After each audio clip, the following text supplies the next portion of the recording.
Good morning. It is Friday, June 23rd, 2023. John Gilkison, Aero Stealth here. And I'm wanting to shoot a quick video this morning on some lighting we just installed. So this is pretty straightforward.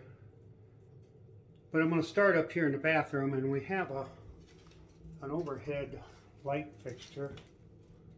You can see above my head here.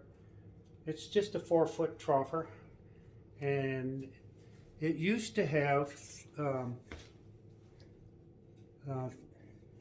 32 watt T8 lamps in it with an electronic ballast, and the whole fixture, two of those lamps drew 54 watts.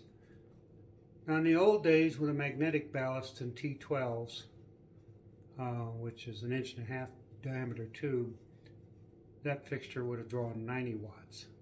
So that's a 40% reduction right there. And what I did, because times have moved on, technology has moved on, we're in my upstairs bathroom here. You can see the clawfoot tub and so forth, and the vanity. We now have a substitute for these T8 lamps in the form of an LED that looks exactly like the T8 lamps, and they come in two flavors. One of them you can wire around the ballast and dispose of the ballast, but I found some on the shelf that were just plug and play. Apparently they have some electronic circuitry in it, so they'll work with the ballast. And so these two lamps, all I had to do is take the old lamps out, put the new lamps in, clean the fixture, and now it's drawing 32 watts. So we went from 100 watts down to 54 watts, and then recently we went from 54 watts down to 32 watts.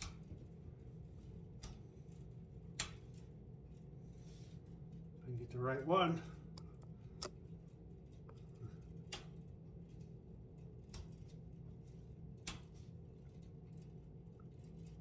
So there you have it. That's the upstairs bathroom. So keep that in mind. We cut 22 watts off of our lighting load. Of course, we don't use them that often. But anyway, these numbers will become meaningful here in a minute. So now I have to go downstairs. And we have to go all the way to the front porch.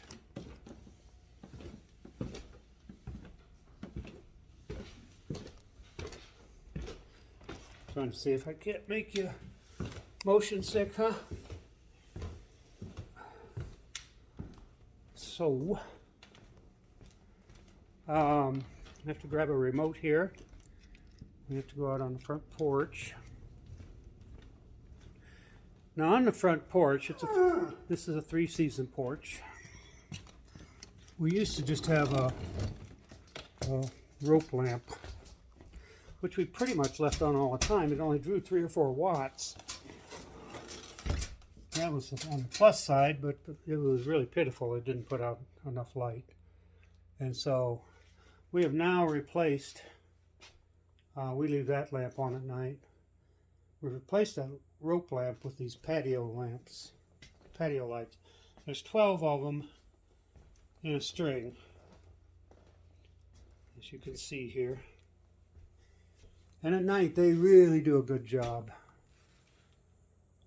Now you see in our 3-season porch, we got a very small refrigerator and a freezer, and obviously a junk table. Painting project going on back there, and lots of shelving. So here we are. Here's the lamps.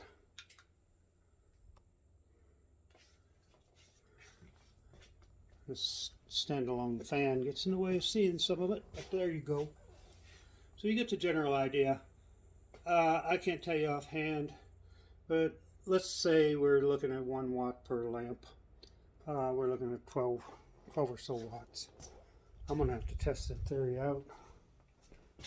But anyway, use a remote. Turn that off.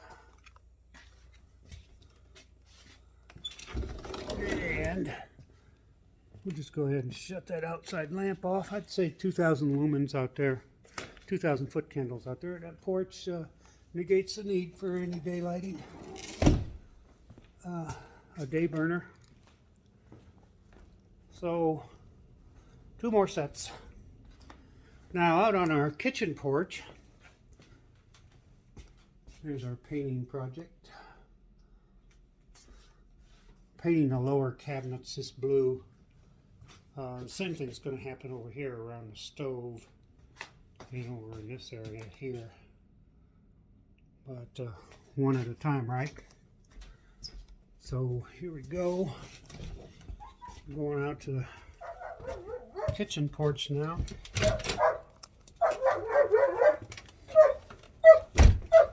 Apologize for the dog.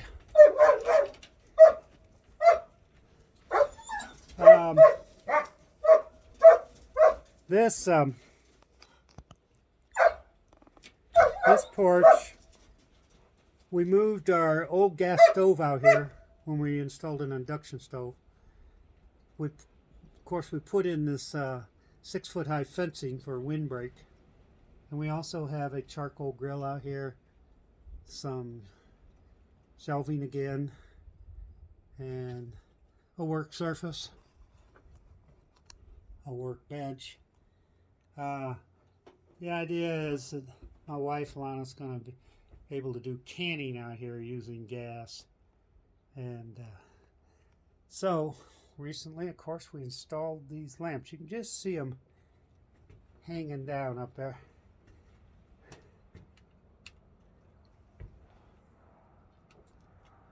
There we go. Got them turned on. Of course, this is a lot more impressive at night. But you get the general idea. We only have a single porch light out here. So this gives us more light for working. You know, if you're grilling out here and slightly after sunset or whatever. So, and we installed this remote switch. And they got them out. Now there's one more lamp, and you can just see it over that garage door up there. And I have no way of turning that on. So let's see if we can stand in the shade over here and talk about it a little bit. There we go. It's a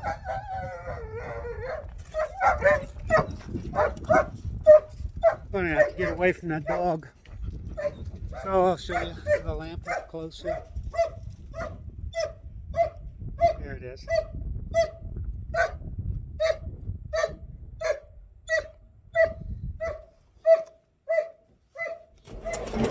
Let's see if we can't filter out some of that dog noise. There, that helps. So I've actually been involved in writing a lighting ordinance. So I'm not a big fan of outdoor lighting. I'm an amateur astronomer. However, I wanted to test this fixture out, and we needed a lighting over this garage door, because let's say you're in this garage at night and there is only this lamp on a pole chain in here. So if you don't have that pole chain on, sometimes you can't, even if the door is open, you can't even hardly tell where it is. And so this light out there, what it does is it comes on at when it gets dark. It's photo cell activated. However, it's got 2 settings on the light, and after it comes on, it's dusk to dawn. It operates most of the time at a low light setting. And bear in mind, this is a solar powered light. It's not hardwired. And it's full cutoff. In other words, there's no light being emitted directly above the horizontal plane whatsoever. There is some light that makes it back into the sky from ground reflectance. However, on the low light setting, which it operates on most of the time, it's the equivalent of 2 night lights. In other words, the light's operating at about 20 lumens of output. So think of a couple night lights, and that really works. In a dark surround, you can see really well with that. But it's motion sensor activated, so as soon as it senses your movement, it comes on at the brighter setting, which is 500 lumens. And at that mounting height, it's lighting out to about 23 feet or so. Let's say 24, 28, 4 times 7. It's mounted 7 feet. So there you have it. I paid $18 for the light. It's LED, so it's really energy efficient. It operates completely off of solar power, so I've already prepaid for all the electricity. And it just operates as a night light at night until you're in the space, and then it produces some more serious lighting. So I wanted to test this thing out, and it's worked out really well for us so far. If we're in the garage at night and it's dark, you can see and the door's open, you can see the doorway because of the light. And as soon as you walk through the door, the light comes on at a brighter setting, and then you can see the kitchen steps, which you need to go up to go into the house. So I like it conceptually. I wish I had a way to remotely control it and not have it put out any light at all when I'm not in the space. But that's, I think, more complicated controls would sure increase the cost of the lamp. So $18, that's a steal. So if you need an outdoor light, and I mean need, it's not a want, that's a good one. I think the brand name's Hyper Tough, and we bought it at Walmart for 18 bucks. So good luck on finding it. I found it in a local Walmart here, but I don't think it's in all Walmarts. You may be able to find it online though. So take care, everybody. That's our big lighting adventure. Back to the number. I cut 22 watts upstairs, and I probably added that much in lighting capacity. It's all about how long you use the lights, and we don't use these lights hardly at all, except a few hours at a time. However, if you add 22 watts of lighting, or 24 watts of lighting, and you cut 24, you're still at net zero on any increase in lighting, but we got more lighting. So there you have it. I have a few fixtures around the house where I can cut another 40 watts, but they require scaffolding to get at, so that's going to be a fun proposition. All right. Keep looking up and make sure it's dark when you're doing it. Bye-bye.